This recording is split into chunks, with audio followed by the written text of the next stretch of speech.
শীতের সময় মানে পিঠে খাওয়ার সময় আর হচ্ছে পিকনিকের সময়। তো আমরা 25শে ডিসেম্বরের দিন ছোট্ট করে একটি পিকনিকের ব্যবস্থা করেছিলাম।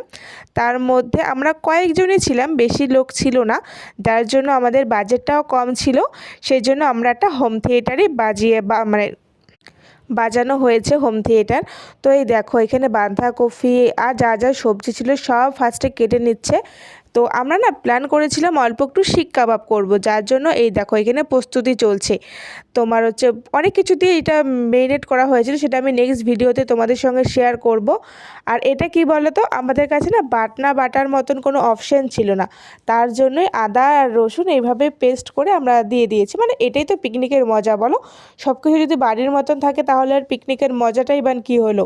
তো এই দেখো আমাদের পিকনিকের রেসিপিগুলোই তোমাদের সঙ্গে শেয়ার করতে ভুলে গেছি। তো চলো পিকনিকের রেসিপিটাও একটু শেয়ার করে দিচ্ছি।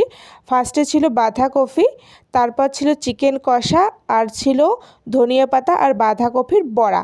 তো এই ছোট্ট আয়োজনটাই আমাদের ছিল। আসলে ডালের কোনো ব্যবস্থা ছিল না জন্য চিকেনটা কষা করা হয়নি, চিকেনটাকে ঝোলই করতে হয়েছে।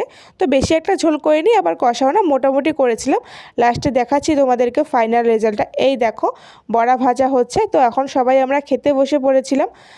তো এই তো বড়াগুলো কিন্তু ভীষণই টেস্ট হয়েছিল, কারণ অনেক কিছু দিয়ে সুন্দর করে মেখেছিলাম, তো সেই জন্য ভালো হয়েছিল বড়াগুলো। এই দেখো চিকেন, তো বলেছিলাম না বেশি একটা ঝোল না বা বেশি একটা মানে গ্রেভি রাখা হয়নি, মোটামুটি। আর এই তো লাস্টে যে খায় সে গামলায় নিয়ে বসে পড়েছি। এটাই পিকনিকের মজা।